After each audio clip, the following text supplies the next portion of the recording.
Salve pessoal, tudo bem? Hoje nós vamos falar sobre uma empresa que paga dividendos mensais, custa menos de R$ 5 nesse momento que eu estou gravando esse vídeo, é uma empresa extremamente diversificada e, historicamente, apresenta excelentes resultados. Será que você se interessa por essa empresa? Será que você já sabe de quem eu estou falando? Então assista esse vídeo até o final, porque nós vamos falar sobre essa empresa no resultado consolidado, cada atividade que a empresa desenvolve e vamos falar também o que contribui mais para esse resultado positivo da empresa, ok? Então já larga aquele like, curta, compartilha, se inscreva no canal, assista até o final que nós vamos falar sobre essa empresa, sobre todos os pontos que ela possui, ok? Então vamos lá, sem enrolação. Se você adivinhou qual é a empresa, é a JHSF. A JHSF apresenta diversas atividades e nós vamos falar sobre cada uma delas, apresentando o porquê dos resultados dela serem tão positivos e porquê que a empresa apresenta excelentes resultados no consolidado, mas o mercado praticamente não olha para ela, porque nesse momento que eu estou gravando esse vídeo, ela custa menos de R$ 5, distribui dividendos mensais e tem um histórico excelente de resultados. Vamos lá, apresentando o resultado consolidado para vocês, que é a junção de todas as atividades juntas, nós temos aqui, ó, receita líquida. O primeiro trimestre de 24 ficou em 294 milhões, uma queda de quase 9% aqui, 9,2%. EBITDA, que é a eficiência operacional da empresa, o quanto que ela consegue gerar de caixa com as suas atividades, ficou em 252 milhões, uma alta de mais de 30%. Então você já vê que da receita líquida ao EBITDA, você tem aqui ó, o lucro bruto, você tem despesas. Então você vê que a empresa está mais eficiente, porque ela conseguiu. Aqui no lucro bruto, você já vê que houve uma queda de 9%. Mas, vindo aqui para as despesas, ó, a despesa caiu 36%. Então a empresa ela conseguiu de fato melhorar bastante o seu resultado. Tá? O EBITDA aumentou 30%. O EBITDA ajustado, que exclui efeitos não recorrentes e outras considerações, subiu 2,3%. Bem mais humilde, né? Então você vê que esse resultado operacional dessa queda de 36% decorre de efeitos não recorrentes, em principal, já que o EBITDA ajustado subiu 2,3% apenas.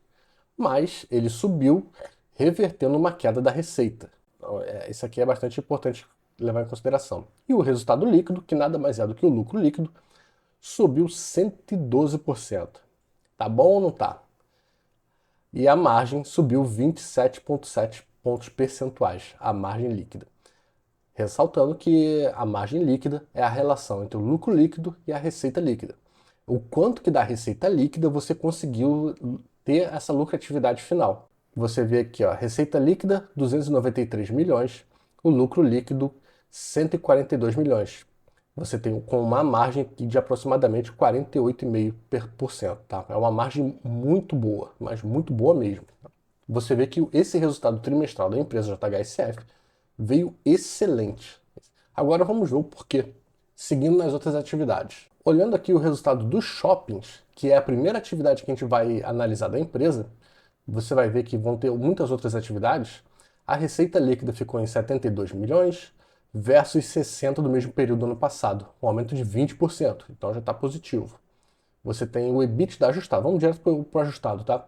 Um aumento de 32,5%, muito forte mesmo. O lucro líquido teve um aumento de quase 103%. Então você vê que o resultado dos shoppings já veio bastante forte. Porque o que nós temos aqui?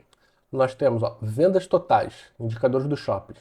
Houve um aumento de quase de 19,5% nas vendas totais do shopping, um ligeiro aumento aqui no custo de ocupação. Então o metro quadrado dos shoppings geridos pela JHSF ficou um pouco mais caro, o que demonstra que mais pessoas, mais empreendedores procurando ocupar os shoppings geridos pela JHSF do que ela de fato tem de espaço disponível. Aqui você tem os principais indicadores.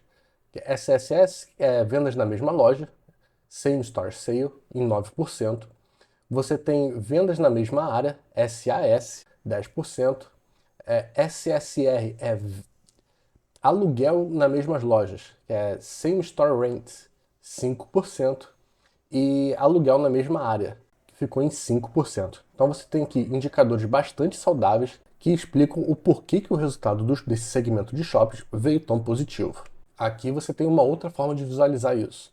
Vendas lojistas subiu 20%, custo de ocupação 0,4 pontos percentuais de crescimento, né? Mas é praticamente uma estabilidade.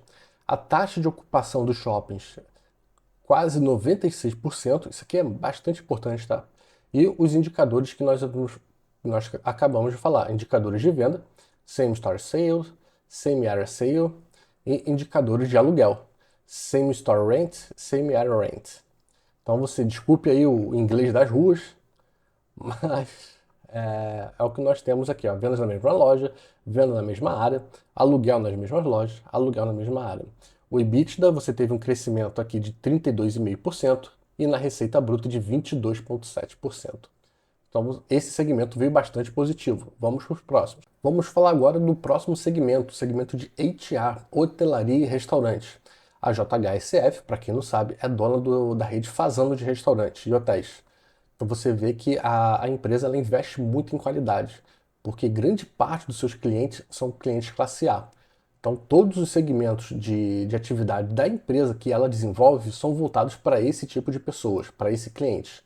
Então você tem diversas atividades que cada uma dessas atividades apresenta sinergia entre elas, justamente para proporcionar para essas pessoas, para esse tipo de clientes, o melhor serviço possível.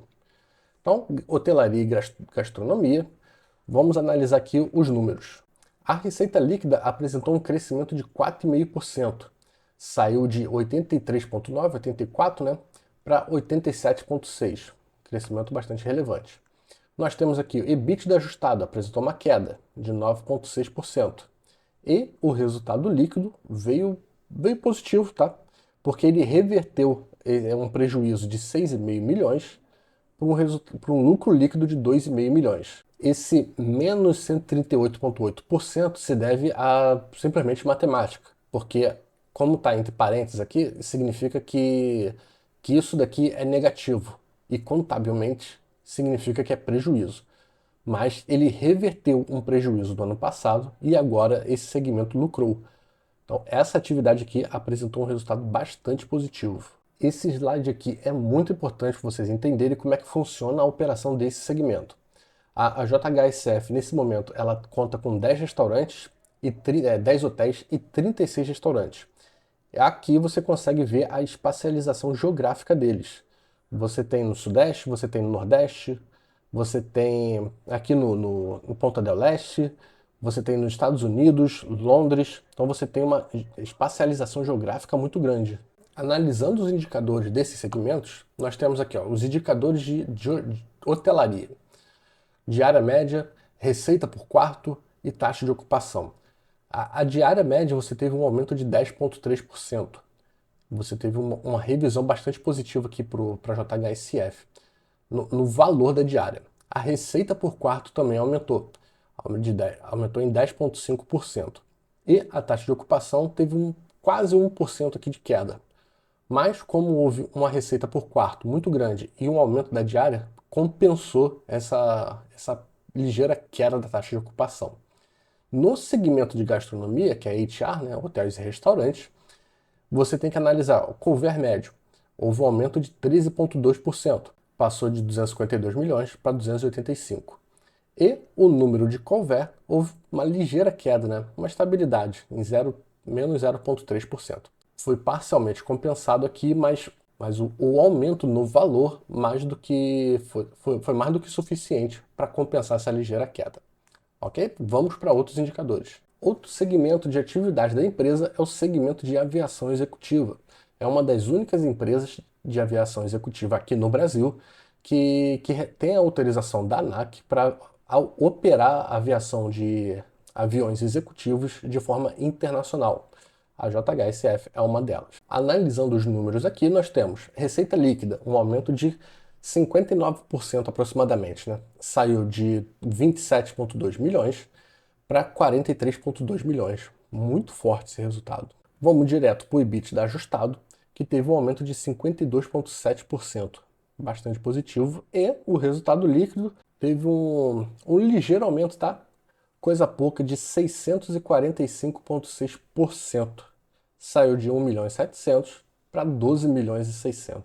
Teve um aumento de 67% nos movimentos de aeronave, tanto internacional, teve um aumento no segmento tanto internacional quanto no voos domésticos. Isso daqui é aviação executiva, tá, pessoal? Não é aviação da Gol, Azul, TAM, não.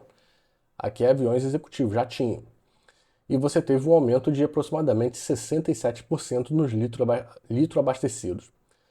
Os principais indicadores que você tem de performance desse segmento, o aumento foi brutal. 67% em praticamente ambos aqui, né? Fazendo a média. Então justifica o quão forte foi esse resultado para a empresa. Esse é um dos segmentos mais recentes da empresa, que é locação para clubes. Você tem um segmento relativamente novo, mas que vem apresentando um resultado bastante expressivo. Olhando aqui para os números da empresa, desse segmento, você teve aqui, ó, receita líquida, um crescimento de 215,8%. Já mostrou porque veio, né? Saiu de 6,8 milhões para 21.400.000 na largada. O EBITDA ajustado cresceu 182%, saiu de 6,7 milhões para 18,8 milhões. Muito forte, né? O lucro líquido cresceu ali 58%, saiu de 103%, de 103% não, 7 milhões e 300 para 11 milhões e 600. Muito forte. Se você olhar aqui a apresentação da própria empresa, você vai ver que o único motivador para esse crescimento brutal foi a disponibilização de 36% na área alocada. É simplesmente demanda pela empresa, é demanda por esse tipo de produto. Você aumentou a área alocada, você aumentou a oferta de serviço. Esse é a última atividade que a empresa presta, que é o setor de incorporação, que é a realização de empreendimentos para compra e locação. Vamos analisar os números dela. Vamos lá.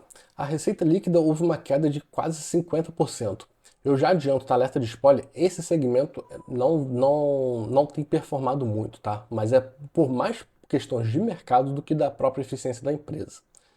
A receita líquida caiu quase 50%, o EBITDA ajustado caiu 42,5% e o resultado lucro caiu 10%. Mas você vê que, mesmo ele não indo bem, você tem uma queda de 48%, 49% na receita, uma queda de 42% no EBITDA, na eficiência operacional, e uma queda de 10%. Então você tem que olhar para onde? Para a parte financeira, para a parte de dívida. Para você sair de uma queda de 42,5 para 10, resta saber aqui, ó, a dívida, porque no primeiro trimestre de 23, o resultado financeiro líquido ficou em 13,8 milhões e ele teve uma queda brutal de quase 100%. Ele praticamente deixou de existir, ou seja, a empresa está se desalavancando nesse setor, ela está reduzindo seu endividamento, o que é bastante positivo. Dando uma olhada rápida aqui no status Invest, você tem a dividend yield da empresa, 9,6%. Um dividend yield altíssimo, acima até inclusive que o do Bradesco. Se você olhar o preço da ação, você vê que historicamente a ação está bem abaixo da máxima dela. Você consegue ver que a empresa está lateralizando bastante e o mercado não está dando muita atenção para ela, em que pese os resultados bastante positivos e a diversificação de atividade que nós acabamos de ver. Olhando aqui, dividend yield, que eu sei que vocês gostam. Olha a evolução do dividendo da empresa. Ela saiu de 5,3% em 2010, ficou esse período aqui sem distribuir dividendos. Em 2019 voltou e voltou com tudo. Agora está em 9,6%. Se nós formos analisar os indicadores de preço, nós temos um PL, que é preço sobre lucro, de 7,25, lembrando que abaixo de 10 o PL é considerado como barato, analisando o histórico, né? Você tem aqui, ó, o PL médio, 7,25, bastante positivo. Teve um probleminha aqui, mas teria que analisar os documentos da empresa para saber, mas você vê que é um PL sempre abaixo de 10. Chegou aqui a 3 em 2021, né? A empresa ficou muito barata aqui, mas foi por causa da pandemia. Quem comprou aqui se deu bem. Nós temos um P sobre VP abaixo de 1, lembrando que é preço sobre valor patrimonial. Se ele tiver abaixo de 1, os ativos que estão sendo negociados pela empresa, o valor patrimonial deles, estão abaixo daquilo que eles realmente valem. E o referencial para esse indicador é 1. Se tiver abaixo de 1, em tese está barata. Se tiver 1, é o que ela vale, e acima de 1, ela está sendo sobrevalorizada. Isso em tese, tá? E o Enterprise Value sobre EBITDA, de 7. Analisando o histórico, você vê que ele é bastante variável, tá? Mas um Enterprise Value sobre EBITDA de 7 não é nada mal. Então você tem indicadores de dividendo excelentes, atividades bastante rentáveis e você tem indicadores de preço bastante atrativos. Então é uma excelente empresa. Deixa eu voltar aqui para vocês. Então na JHSF você tem uma empresa bastante diversificada, voltada para um público que não sente crise econômica, que é um público classe A, uma empresa bastante diversificada, em que cada uma dessas atividades proporciona rendimento para outra, seja locação, seja aviação executiva, seja shoppings, hotelaria, restaurantes, incorporação, locação para clubes e residência. E você tem uma empresa que em cada uma dessas atividades, exceto incorporação, você tem uma ótima rentabilidade, ok? E uma ótima eficiência operacional. Eu vou ficando por aqui, eu espero que vocês tenham gostado da análise dessa empresa e deixe aí nos comentários se você quer que eu analise alguma outra empresa ou se você tem ela na carteira, ok? Um grande abraço e valeu!